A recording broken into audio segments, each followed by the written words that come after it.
নমস্কার বন্ধুরা, সবাই কেমন আছো? আশা করছি সবাই খুব ভালো আছো। আমার নতুন একটি ব্লগে তোমাদের সবাইকে স্বাগত জানাচ্ছি।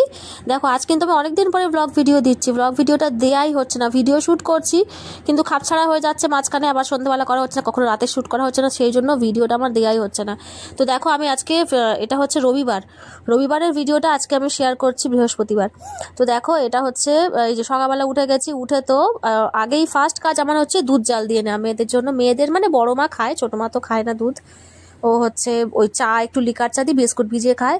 তো এ দেখো, ফ্রিজে একটু মাংস রাখা ছিল, শুক্রবার হয়েছিল যে গিলেমেটের মাংস, অল্প গিলেমেটে 2-4টে আছে, আর মাংসই আছে, মানে মেয়েদের জন্য যেহেতু চিকেনটা নিয়ে এসেছিল, ওটা গিলেমেটে খায় না বলে। তো সেই রেখে দিয়েছিলাম নুন হলুদ মাখিয়ে, ওটা বার করলাম, আর একটু চিকেন নিয়ে এসছে। আর এই দেখো, সেদিনকার তরকারিটাই রয়েছে, যেহেতু শনিবার খাওয়া হয় না, শনিবার নিরামিষ, তো ফ্রিজেই ছিল, ভালো করে ফুটিয়ে নিয়েছি এটাকে। এটা বললো তো ওইটা বার করো, ওটা দিয়ে রুটি দিয়ে টিফিন করে নেওয়া হবে। এই যে রুটি কালকে ভাইরা হচ্ছে দোকান থেকে নিয়ে এসেছিলো, মানে রাতে নিয়ে এসেছিলো, তো ওরা আজকে থাকবে না। তো হচ্ছে আমার যে যা, ওর দিদির হচ্ছে যেহেতু মেয়ে হয়েছে, বাচ্চা হচ্ছে, তো তার সেই ছোট্ট পুচকিটার ষষ্ঠী পুজো ছিল, তো সেই জন্য ওরা থাকবে না। তো রুটিগুলো নিয়ে মানে অনেকটা রুটি এনেছিল, তো দিয়ে দিল, আমরা টিফিন খেয়ে নেবো সেইগুলো নিয়ে। ও প্রায় এরকম রুটি আনে, বেশি যখন হয় এরকম আমরা টিফিন খেয়ে নিই সেগুলো নিয়ে সকালবেলা। তো এই যে আজকে অনেকগুলো রুটি নিয়ে এসছে, তো সেগুলো খেয়ে নেবো, বাকি ফালতু টিফিন করে লাভ নেই। আর তরকারিও করলাম না। ও বললো যে সেই যখন ওইটা রয়েছে চিকেনের তরকারিটা, ওই যে গিলেমেটে চিকেন তো অল্পই ছিল, মানে মেয়েদের জন্য, এখানে শুধু গিলেমেটে আর আলু আছে অল্প, একটু কষা কষা মতো আছে, তো ওই দিয়েই হয়ে যাবে সবার একটু একটু করে। তো ওদিকে আমার ছোটো মাদাকে তুলে তুলে দেখছে সব কি আছে কোথায়। তো এই সবার জন্য একটু খাবার বেড়ে দিচ্ছি, বাবারটা বেড়ে দিচ্ছি, বাবাকে দিয়ে আসবে মা দোকানে, ওই জন্য আগে তুলে দিচ্ছি। তারপরে বাবারটাই আগে তুলে দিই, সবার ফার্স্ট টিফিন, তারপরে হচ্ছে আমরা সবাই খাই। তো এখানে দেখো, আজকে কিন্তু একটু স্পেশাল রান্না হবে, কেননা আজকে হবে হচ্ছে বিরিয়ানি। হ্যাঁ, কালকে একটু ভেবেছিলাম যে পোলাও করবো, তারপর পোলাও না করবো, বাবা একটু বিরিয়ানি খেতে চাইলো, তো ভাবলাম ঠিক আছে, পোলাও অন্যদিন করবো, কারণ আজকে বিরিয়ানি করে, অনেকদিন বাড়িতে বিরিয়ানি বানানো হয় না।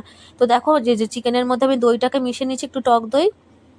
এটা হচ্ছে চিকেন, যে মানে বিরিয়ানির মধ্যে যে চিকেনটা দেবো সেটা আলাদা করবো, আর এমনি নর্মাল চিকেন তো হয় আমাদের বাড়িতে, ওই আবার শুধু বিরিয়ানি হবে না, বিরিয়ানির সাথে আবার মানে তাদের চিকেন কষা লাগে একটু। অনেক আছে শুধু বিরিয়ানিটা হলে খায়, তার মধ্যে যেহেতু চিকেন থাকে, কিন্তু না, আমাদের আবার একটু আলাদা চিকেন করতে হয়। তো সেই জন্য যেহেতু বাচ্চারা থাকে, তো আমার ছোটো মাও কিন্তু এখন বেশ ভালো মানে বিরিয়ানি খাওয়া শিখে গেছে ও। ও ছোট্ট পুচকু, কিন্তু আগের বারে বিরিয়ানি এনেছিল, তো দেখলাম যে সেই ভাইয়ের দোকান থেকে নিয়ে আসা হয়েছিল, তো ও দেখলাম যে না, একটু খেয়ে নিল বেশ ভালো দিদির সাথে সাথে। তো দেখো, চালটা কিন্তু এখানে ভিজিয়ে দেব, একটু ভিজবে চালটা, বিরিয়ানির চালটা নিতে পুরো 1 কেজি, পুরো মানে একটা প্যাকেটই পুরো দিয়ে দিলাম।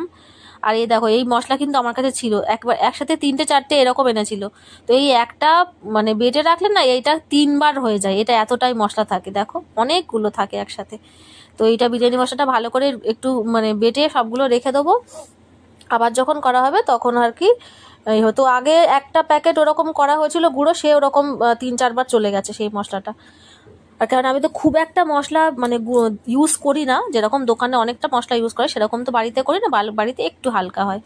তো দেখো, এইদিকে এই যে এটা হচ্ছে বিরিয়ানির মাংস হচ্ছে, দেখো রংটা পুরো দেখো আলাদা, যেহেতু এটা টক দই আছে, এর কালারটা আলাদা, আর এদিকে চিকেন কষার কালারটা কিন্তু দেখো আলাদা। তো এই দেখো, এইদিকে হচ্ছে বসিয়ে দিয়েছি বিরিয়ানি, চিকেনটা অল্প দিয়ে 1 পিস 2 পিস করে দিই, আর বাকি চিকেন যেটা যেহেতু কষা হয় সেহেতু ওইখানে বেশি থাকে। তো এই যে আলুটা কিন্তু আগে আমি ভালো করে একটু ভেজে নিয়েছিলাম, ভেজে কিন্তু এই বিরিয়ানির মাংসের মধ্যেই আমি দিয়ে দিলাম। আর অন্যদিন একটু সিদ্ধ করে দিই, আজকে আর সিদ্ধ কিন্তু করিনি কিচ্ছু, একটু শর্টকাটে ছেড়ে দিয়েছি আর কি। তো দেখলাম ভালোই হয়েছে, এমনি সিদ্ধ করার থেকে ভেতরটা একটু মাঝে মাঝে শক্ত হয় বা নুন ঢোকে না, এইরকমই বেশ দেখলাম, আলুটা ভালো লেগেছে খেতে। তো এখানে দেখো, মা মশলাটা বেটে দিচ্ছে, যতটা লাগে নেব, বাকি কিন্তু রেখে দেবো ফ্রিজে। ওই মশলাটাই যেটা দেখালাম, বিরিয়ানির সব মশলাগুলো মা ওখানে বেটে দিচ্ছে। আর এখানে আমি কিন্তু এই যে দুদিকে মানে কড়া নাড়তে ব্যস্ত।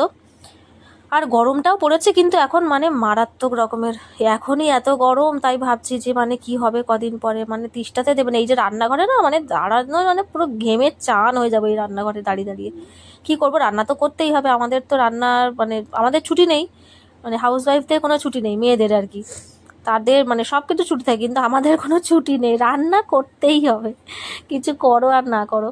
তো দেখো, চিকেন কষাটাও কিন্তু একটু গ্যাসটা কমিয়ে কমিয়েই কষছি, কারণ ওটা যেহেতু কষা হবে, অল্প সামান্য একটু জল দেবো, যাতে একটু গ্রেভিটা থাকে, বা মানে মেয়েও খাবে আমরাও খাবো, আর আমার কারণ না হলে আমার বড় মার একটু গ্রেভি চাই, মানে যে কোনো রুটি হোক ভাতে হোক বিরিয়ানিতে হোক একটু গ্রেভিও চাই, তা নাহলে একদম শুকনো শুকনো ও মানে খেতে পারে না।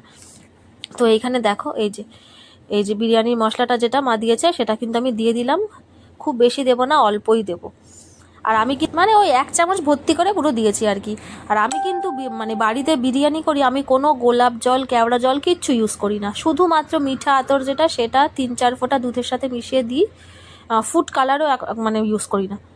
সে যখন অনুষ্ঠান হয় তখন হয়তো করি, যদি বিরিয়ানি হয় সেই সময়, মানে মেয়ের জন্মদিন সেই সময় আর কি, কিন্তু এমনি সময় যখন করি কোনো ফুড কালারই ইউজ করি না, তাতেই কিন্তু খুব ভালো হয় খেতে। যাই বলো, দোকানের জিনিস আর বাড়ির জিনিসের মধ্যে অনেক তফাৎ, অনেক একটা অন্য রকমের কিন্তু স্বাদ।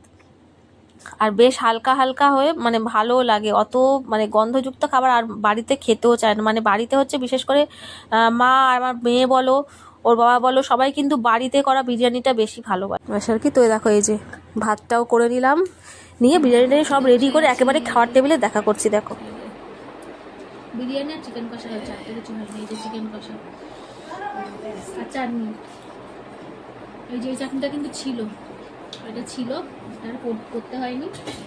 স্যালাড, ব্যাস এই হচ্ছে। ওর হচ্ছে খাওয়া হয়ে গেছে, খাওয়া কমপ্লিট, এই জন্য খাওয়া হচ্ছে কমপ্লিট।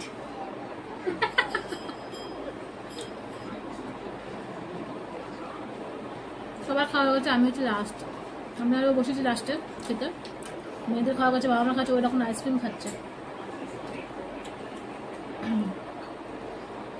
অনেকদিন পর বিরিয়ানি বানানো, অনেকদিন পর, বেশ ভালো লাগছে জন্য খেতে।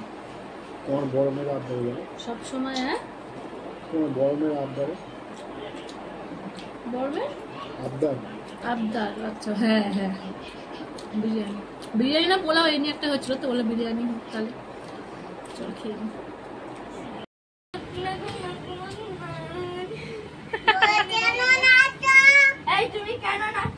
দেখো দুজনের পাগলামি। ইস এসে শুয়ে পড়লো চড় খেয়ে শুয়ে পড়লো, দেখা যাচ্ছে। হ্যাঁ তুই চড় খেয়ে শুয়ে পড়লে, দিদি চড় মেরেছে। হ্যাঁ এরকম শুয়ে পড়লে দেখলো নাটকটা করে।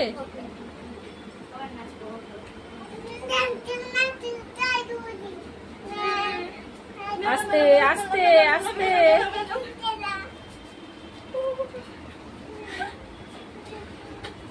আস্তে, কোথায় কি ফেলে রেখেছে আমার ঘরটা, দেখ না। তো রবিবারের ভিডিওটা আমি এখানেই শেষ করে দেবো, আর এদের পাগলামি তো চলতেই থাকবে। এরপরে কিন্তু শুরু করব মানে ব্লগটা মানে শুরু করব সোমবার সকালবেলা পার্সেল চলে এসেছে। সকালবেলা বাবা গিফট এসেছে, গিফট এসেছে, কি গিফট এসেছে। ও মাদু ওরা ভাবে ছিড়ে না, পুরো ছিড়ে যাবে, পুরো ছিড়ে যাবে। আমি খুলছি, আমি খুলছি, ওরা ভাবে করে না, পারবি তো। এইটা একটা, এইটা আর একটা, এইটা দুটোই আমার কুর্তি। আর এই যে এইটা এসছে কাবাব স্টিক নিয়েছিলাম, সবই দেখাবো পরে কি কি কিনছি। তো সকালবেলা টিফিনে দেখো এখানে ভাজবো একটু, এই যে এই কুর্জিগুলো না অনেক দিন ধরে ছিল, মানে সেই যে অনেক দিন মানে প্রায় 5-6 দিন হয়ে গেছে ফ্রিজে রয়েছে, এইগুলো রান্নাই করা হচ্ছে না। এটা সেটা রান্না হচ্ছে, এইটা আর হচ্ছে না। তো দেখো কিছুটা ওই জন্য পেকে গেছে। কি হয়েছে? আচ্ছা ওখানে বসুক, ওখানে বস, দাঁড়াতে হবে না, ওখানে বস, দাদার সাথে। তো দেখো ওই কারখানার অফিসের সামনে তার দাদা ওখানে রয়েছে, ওই জন্য ওখান থেকে সে আসবে না, তার দাদার কাছেই বসে থাকবে ওখানে। আর এখানে দেখো ফ্রিজের মধ্যে আমার একদম পুরো শিমলা হয়ে গেছে, এদিকে আইসক্রিম, ওদিকে ওইটা আছে অনেক দিন ধরে, ওইটা হচ্ছে যেটা দেখালাম ঢিপি মতো একটা পাহাড়ের স্তূপ, সেটা হচ্ছে ভাইয়ের দোকানের মাছ, ওই যে ভেটকি মাছের ফিলেগুলো যেগুলো দোকানে লাগে, তো ওর ফ্রিজ ভর্তি দোকানের, তো ওই জন্য আমাদের এই ফ্রিজে সে অনেক দিন ধরে রয়েছে, পুরো একদম বরফের চার ঢাকা। আর এখানে দেখো এই যে এটা হচ্ছে মেয়ের জন্য একটুখানি ডিম রুটি বানিয়ে দিয়েছি, বড় মার জন্য, ও খাবে না বলে ওই ভাজা টাজা, রুটি খায় কিন্তু ভাজাটা খাবে না, সেই জন্য ওর জন্য আবার করলাম। তো রুটি ছিল, রুটিও কালকে রাতে আনা হয়েছিল, তো সেগুলো খাওয়া হয়নি কালকে, তো সেইগুলো দিয়েই টিফিন হয়ে গেছে। আর এখানে এরা বসেছে ক্যারাম খেলে কম, ঝগড়া করে বেশি, এরা হচ্ছে এমন এদের খেলা, এর রাগ হয় ওর রাগ হয়, মানে সে কত রকমের এদের সব বাহানা। পরের বারে আর দেবো না, এইবারে দিয়ে দাও। ক্যারাম হচ্ছে, ক্যারাম তো আজকে নিয়ে এসছে এই যে ফ্যাসা মাছ, এই যে সীতাপাটি মাছও বলে। তো এইটাকে হচ্ছে ঝাল করব, আর এদিকে হচ্ছে পটল আলু চিংড়ি মাছ দিয়ে হবে তরকারি। পটল আলু চিংড়ি মাছ দারুণ দারুণ লাগে। পটল আলু চিংড়ি এরকম শর্ত দিবি না, চল চল, এরকম শর্ত দিবি না, একটা কাজ করবি আবার শর্ত। যা যা যা, চিপস রোজ রোজ খাওয়া ভালো না, আবার চলে যায়। আমি তোর পেছন পেছন চ, ফোনটা নিয়ে আসছি বলে কি ঘুরে যাচ্ছিস? রাখ ওগুলো, রাখ, যা না। না, চিপস কালকে খেয়েছিস, আজকে আর খায় না। রোজ রোজ চিপস খায় বল? ওই আমার এক মেয়ে হচ্ছে চিপস পাগল, মানে ও ক্যাডবেরি বলো অন্য কোনো মিষ্টি কোনো কিছুর ওর বায়না নেই, শুধু ওর একটাই বায়না, সেটা হচ্ছে চিপস। ওকে চিপস দিয়ে সারাদিন বসে দাও, সারাদিন চিপস খেয়ে যাবে, সারাদিন চিপস খেয়ে যাবে। এত চিপস খেতে ভালোবাসে, কিন্তু রোজ রোজ দেওয়াটা তো ঠিক না, ওই জন্য দিই না। বায়না করে করুক, কিন্তু ওই জন্য মাঝখানে কিন্তু 2-3 দিন গ্যাপ দিই, তারপর আবার করি। আর যেহেতু আমাদের দোকান আছে তো ওই জন্য আবদারটা একটু বেশিই করে, জানে দাদুর কাছে যাবো আর পেয়ে যাবে, মানে এই রকম ব্যাপার আর কি। তো তবুও যতটা মানে রাখা যায় আর কি ততটা রাখি, ইয়ে করে, যে যতটা ওকে বোঝাই। আবার মাঝে মাঝে যে বেশি খাওয়াটা ভালো না, মাঝে মাঝে বলবে হ্যাঁ ঠিক আছে, আবার মাঝে মাঝে খাওয়ার সময় তখন যখন ইচ্ছা হবে তখন আবার বায়না করতে থাকবে যে না খাবো খাবো। দেখো চিংড়ি মাছের তরকারিটাও ওখানে কিন্তু হয়ে গেল, পটল দিয়ে চিংড়ি মাছের তরকারি। তো এই যে খাওয়া দাওয়াও হয়ে গেছে, সেগুলো আর কিছু ভিডিও করা হয়নি। তো দেখো সন্ধেবেলা এটা দুটো পার্সেল এসছে ছোট মাছ। ওর আগে একদিন এসছে একটা, ওর একটাই অর্ডার দিয়েছিলাম অনলাইনে। টু নাই, এই দেখো ড্রেসের সাথে একটা ব্যাগ ছিল, দেখো সেই ব্যাগটা নিয়ে এখন ঘুরঘুর ঘুরঘুর করবে, ওই ব্যাগটা ছাড়বে না। বাবা ও বাবা। তো এইখানে দেখো ছোট মা বড় মা, এখানে মিষ্টু এসছে, সবাই মিলে সিনেমা দেখছে। আর এই সিনেমাগুলো দেখতে কিন্তু বেশ ভালো লাগে। দেখো চেয়ারে বসে ছোট মা হচ্ছে টিভি দেখছে। তো আজকের মতো বন্ধুরা ভিডিওটা এখানেই শেষ করছি। সবাই খুব ভালো থেকো, সুস্থ থেকো, দেখা হচ্ছে পরের একটি ব্লগে।